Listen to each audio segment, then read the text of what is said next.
Hello everyone. Now the relation class continues.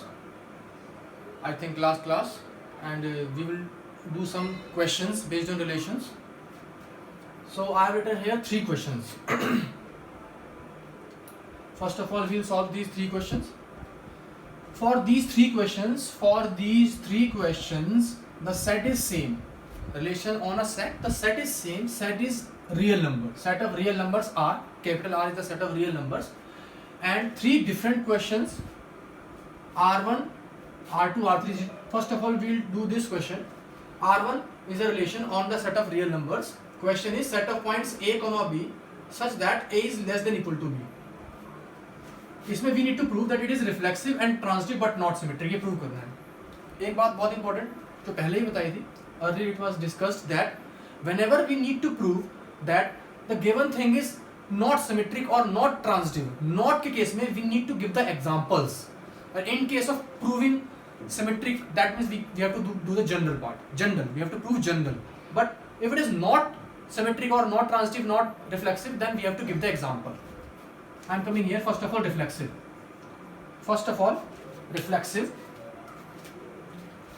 When I am doing the reflexive part,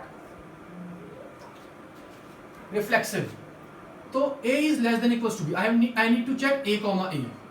So A is less than equal to A is always true.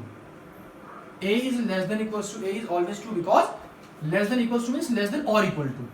Less than or equal to. That means A equal to A is true. In each case 1, 1, 2, 2, 3, 3, whatever it is. In general, A, means A is less than equal to A is true. Therefore, we can say that A, belongs to R1. A, belongs to R1 is true. So it is reflexive. This is reflexive. This was reflexive part. Now I am coming to symmetric. For symmetric, this is not symmetric. That means we have to give the example. या फिर हम वैसे भी general check करेंगे तो A is less than equal to B. A less than equal to B है तो B less than equal to A हो ही नहीं सकता. This is general. यहाँ पर वैसे जनरल भी चल जाएगा इस केस में कि अगर A B से छोटा है तो B A से छोटा हो नहीं सकता. फिर भी विल गिव द एग्जाम्पल क्या देंगे? That 1, 2 belongs to R. क्यों? R1 sorry. 1, 2 belongs to R1. Why? Because 1 is less than equal to 2. 1 is less than equal to 2. But if I am taking 2, 1, the reverse of this 2, 1, so this will become 2 less than equal to 1, which is false. So we can say that this is not symmetric. Now I am coming to transitive.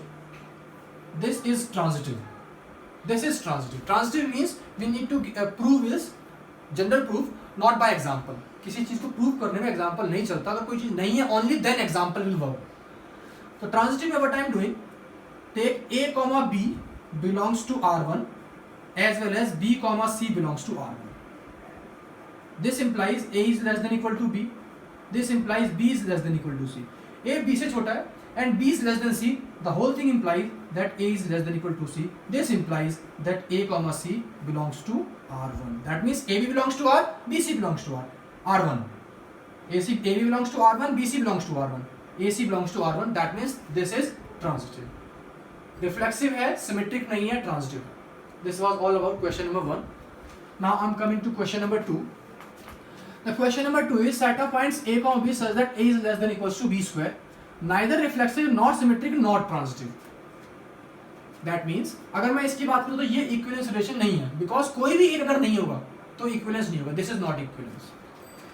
यहाँ पे आते हैं. First of all reflexive. अब बच्चे के दिमाग में एक बात चलता है, सर मैं यहाँ पर कुछ भी लेता हूँ, क्योंकि बच्चे जो है फ्रैक्शन में नहीं सोचते. सेट यहाँ पर रियल नंबर का है. अगर मैं यहाँ पर 1, 1 करता हूँ या 2, 2 करता हूँ या 3, 3 करता हूँ, तो in all the cases 1 is less than equal to 1, 2 is less than equal to 4, 3 is less than equal to 9. तो इन हर केस में तो ये सेटिस्फाई हो रहा है. तो बच्चे बोलेंगे सर ये तो रिफ्लेक्सिव हो गया.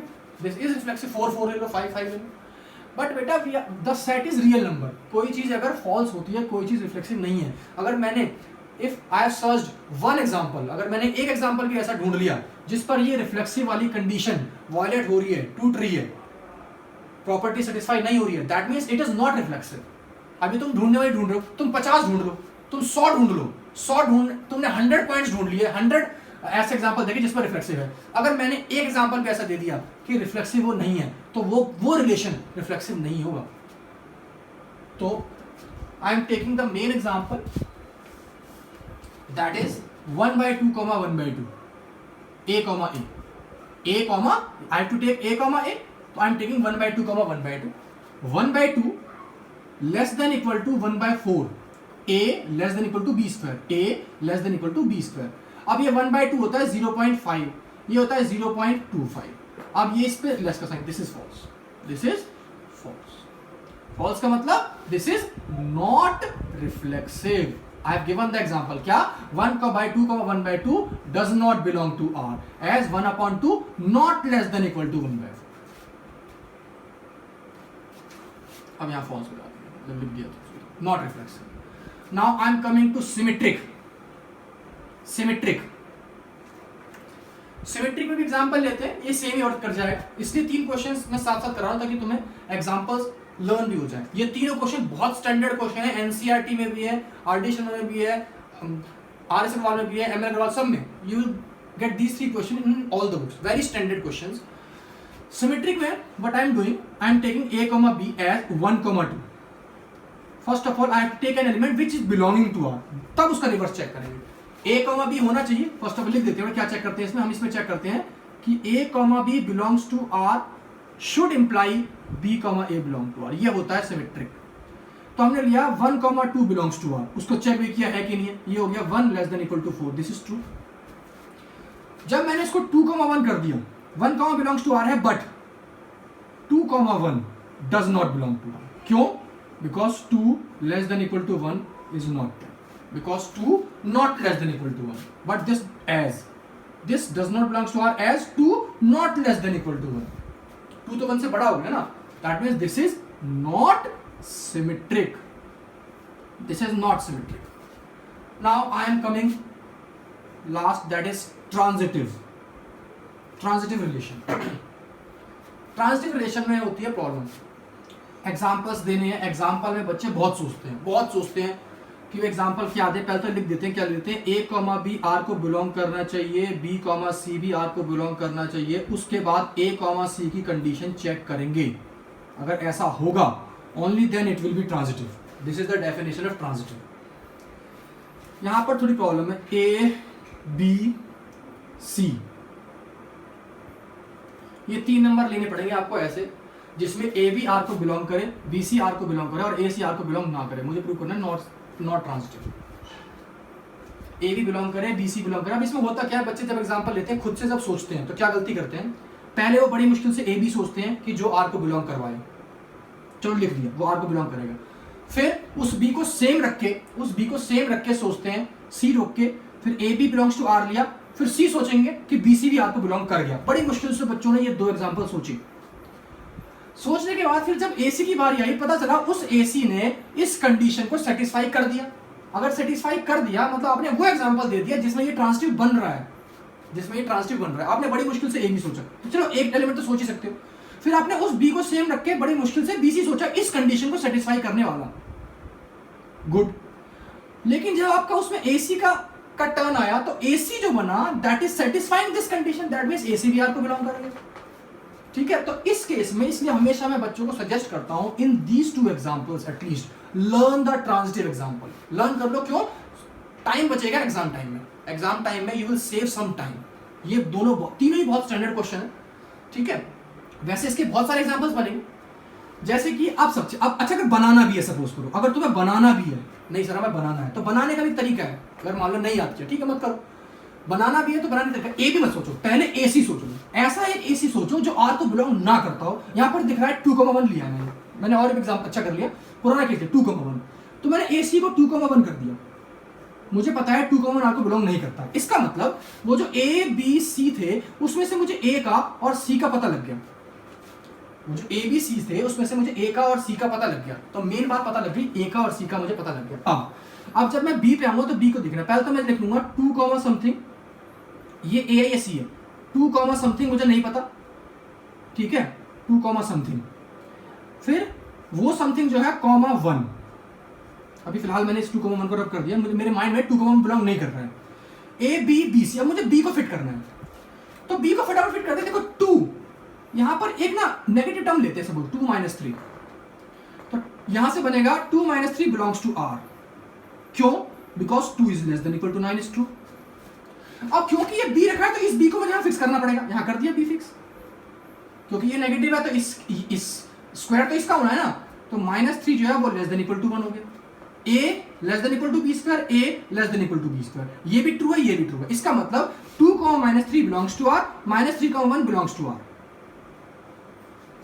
जब मैंने AC किया, this is A, this is B, this is B, this is C, this is A B B C, जब मैंने AC किया तो AC क्या बन गया? वो बन गया 2, 1। क्या बन गया वो?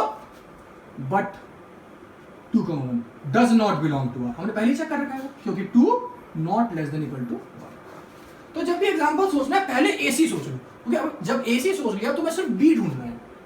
सीधा सोचोगे तो ए बी सोचा, फिर बी सी सोचा, फिर पता लगा ए सी बिलोंग कर गया आर को। तो ऐसा एग्जांपल लो जिसमें ए सी आर को बिलोंग ना करता हो, तुम्हें ए मिल गया, सी मिल गया, बी सोच लो अगर सोचना भी है तो। और मैं तो ये कहूंगा लर्न कर लो, you will save the time in exam. Standard question, नया क्वेश्चन आ गया फिर तुम्हारी मजबूरी है, तुम्हें एग्जांपल सोचना ही पड़ेगा। ठीक है, तो ये तुम्हारा बन गया। तो इसमें क्या बोलेंगे? Not transitive. अब फटाफट बिल्कुल सेम ऐसे ही हम इसको करेंगे, बिल्कुल फटाफट ऐसे ही। रिफ्लेक्सिव पे आए, बिल्कुल जल्दी से करेंगे। रिफ्लेक्सिव नहीं है, क्यों नहीं है? 1/2, 1/2 नॉट बिलोंग्स टू आर। क्यों? Because 1/2 not less than equal to 1/8। Symmetric पे आए, सेम एग्जांपल वर्क कर जाएगा। 1,2 belongs to R, 1,2 belongs to R. क्यों? Because 1 is less than equal to 8।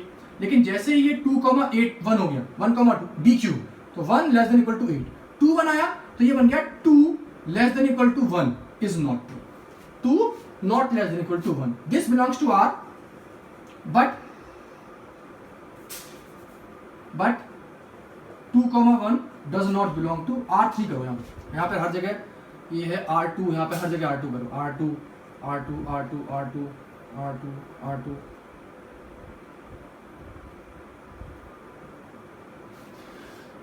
To 2,1 does not belongs to R3, that means it is not symmetric। अब मैं आ गया transitive पे।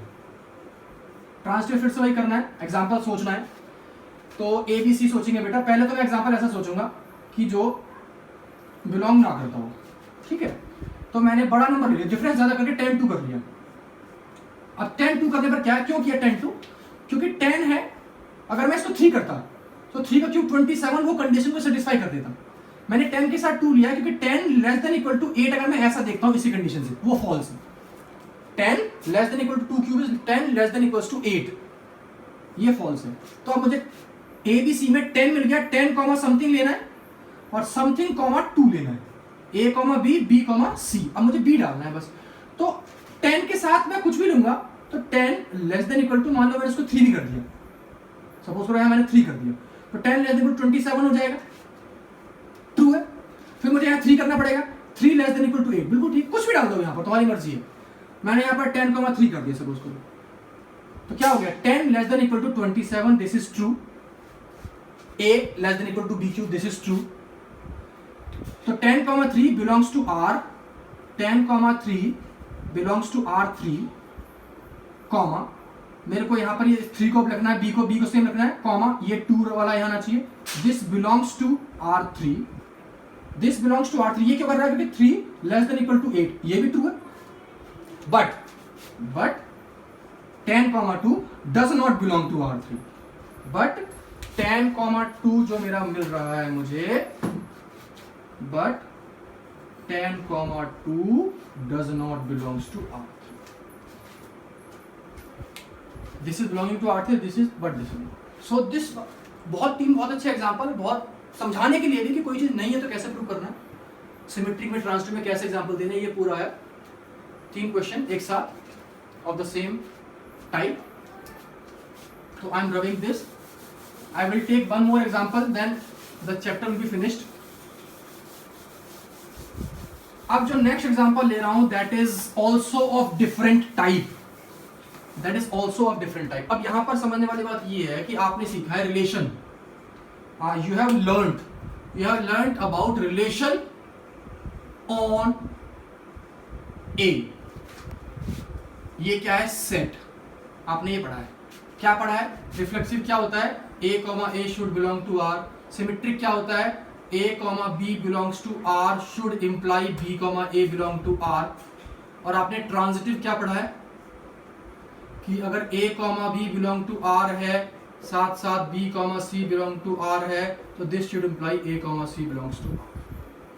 लेकिन अगर रिलेशन ही जो हो जाए, रिलेशन वो एक ऐसे सेट पे हो जाए, रिलेशन में एलिमेंट कैसे आते हैं? हमेशा पेयर वाले, ये सारे एलिमेंट किसके? रिलेशन के। रिलेशन ही ऐसे सेट पे हो जाए जो अपने आप में ही प्रोडक्ट वाला सेट हो, अपने आप में ही वो A क्रॉस A के ऊपर हो, R cross R, Z cross Z, N cross N, set ही ऐसा हो जाए। अगर सेट ही ऐसा हो गया तो सेट वाले जो एलिमेंट होंगे वो ही 2,3, 2,5 ऐसे टाइप के हो जाएंगे, जबकि इस वाले सेट में एलिमेंट कैसे आ रहे थे? 2, 3, 4। और फिर जब इससे रिलेशन में एलिमेंट जा रहे थे, वो रिलेशन वाले एलिमेंट कैसे होते? 2,3, 2,4। इस वाले केस में सेट ए में एलिमेंट ऐसे थे, रिलेशन में ऐसे एलिमेंट जा रहे थे। But in this case relation on A cross ए में सेट में एलिमेंट ऐसे हैं, तो रिलेशन में एलिमेंट कैसे जाएंगे? 2,3, 2,5, ये पूरा एक एलिमेंट बनेगा। अब इतना बड़ा एलिमेंट लिखने के बजाय इसलिए हम क्या करते हैं, मैंने इसको आपको एक डिफरेंट फॉर्म लिखाई थी। वो क्या थी? डिफरेंट फॉर्म हुई थी इस तरीके में, क्या थी? यहीं पे लिख देते हैं। क्या थी कि इसको हम करते हैं क्या? दैट A बोल देते हैं इसको क्या बोलते हैं कि A है तो B होना चाहिए। इसे क्या बोलते हैं? That A is relating to B to C, then A to C। अब यही this thing is very helpful in this type of question, presentation wise, because अब इस केस में I am writing the reflexive part for this। अब यहां पर element कैसा है? A, B टाइप का। A, B टाइप का ये पूरा एक एलिमेंट है, ये पूरा एक एलिमेंट है A, B टाइप का। तो रिफ्लेक्सिव इस केस में क्या होता है? दैट A, B एलिमेंट, मतलब ये जो पूरा एक एलिमेंट है, यहां पर A रिलेटिंग टू A, ये पूरा एक एलिमेंट है सेट का, और यही एक एलिमेंट है इसमें इस सेट का। A, B should relate to itself। A should relate to A, तो A, B should relate to A, B। This is reflexive। Then symmetric में क्या करना पड़ेगा? If A, B relate to C, D है, then we need to prove C, D relate to A, B। मतलब ये पूरा एक एलिमेंट है। If this relate to this, then उसका रिवर्स भी होना चाहिए। और ट्रांजिटिव में क्या करना पड़ेगा? ये बहुत इंपॉर्टेंट है क्योंकि सेट चेंज हो गया, सेट ही अलग हो गया।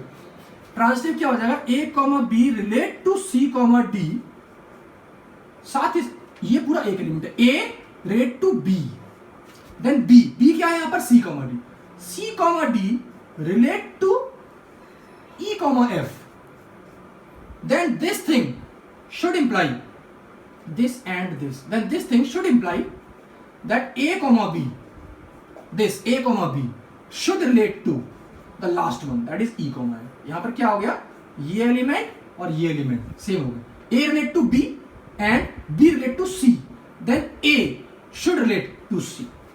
ये पूरा कंसेप्ट है इसके पीछे।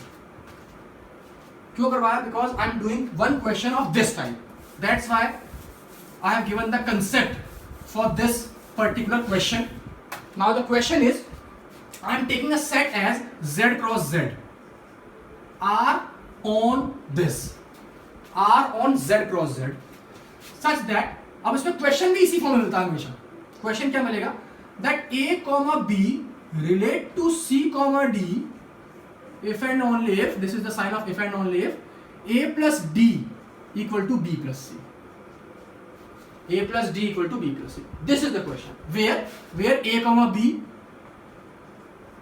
belong to Z cross Z and C, D belongs to Z cross Z। ये क्वेश्चन बनेगा पूरा, ये कंसेप्ट आपके सामने है। वन बाय वन जस्टिफाई करेंगे। फर्स्ट रिफ्लेक्सिव में we need to prove that A, B should relate to A, B। अब पहले रिलेशन देते क्या है? रिलेशन कह रहा है AB is related to CD if 1 plus 4, 1 plus, दिस इज मान लो 1, 2, 3, 4, 1 plus 4 A plus D, 1 plus 4 equal to 2 plus 3। Check करते हैं यहाँ 1 plus 4 is A plus B, 1 plus 4 is A plus B, and 2 plus 3 is B plus A, and both are equal। 1 plus 4, 2 plus 3. That means we can say this implies both these variables. That means a comma b is relating to a comma b. Is true. Is true. ठीक है, implies this is reflexive. Now symmetric. Symmetry में क्या है? Let a comma b relate to c comma d. Let a comma b relate to c comma. अब अगर a comma b c comma d से relate कर रहा है, that means ये condition satisfy हो रही है. तो this implies a plus d equal to b plus c. a plus d equal to b plus c. तो इसने क्या कंडीशन कि अब a plus, अच्छा चेक क्या करना है, प्रूव कर, मुझे प्रूव करना है, यहाँ पर लिख लेते हैं रफ में. c कॉमा d को प्रूव करना है, रिलेट कर रहा है a कॉमा b से. मतलब क्या चाहिए? c plus b equal to d plus a. देखो ध्यान से, ये c plus b c d a b, यहाँ पे आ गया a plus d equal to b plus c. तो देखो बेटा, ये d प्लस a, इसको मैंने कर दिया d plus a equal to, इसको मैंने कर दिया c प्लस b. देखो ये चीज और ये चीज सेम ही तो है, तो इससे मुझे क्या मिल गया? That c comma d relate to a comma. That means this is symmetric as well. This is also symmetric. Reflexive भी है और symmetric भी है. Last portion आ गया transitive. वो भी देख लेते हैं बेटा कैसे करना है. जब मैं transitive पे आ रहा हूं इस same question में, तो क्या करेंगे? Let a comma b relate to c comma d and c comma d relate to e comma f. क्या प्रूव करना है वो देख लेते हैं, रफ में लिख लेते हैं. मुझे प्रूफ यहां पर नीचे लिख देते रखना. a कॉमा b को रिलेट करवाना है e कॉमा f से. मतलब मुझे क्या चाहिए? मुझे चाहिए a plus f should be equal to b plus c. ये मुझे चाहिए, a plus f equal to b plus c. यहां पर आए, इसने क्या इंप्लाई किया? a plus d equal to b plus c. c plus f equal to d plus e. इसको 1 अज्यूम कर लिया, इसको 2 अज्यूम कर लिया. I am naming this as 1, naming this as 2. I am applying the operation 1 plus 2. This will give me a plus d plus c plus f is equal to b plus c plus d plus e. c and c gets cancelled out, d and d gets cancelled out. That means a plus f is equal to b plus e. a plus f equal to b plus e. This implies that a comma b is relating to e comma f is true. Two लिखो चाहे मैं this relate कर रहा हो गया सी. इसका मतलब implies R is transitive. So this was the example when the set is Z cross Z or R cross R, whatever it is.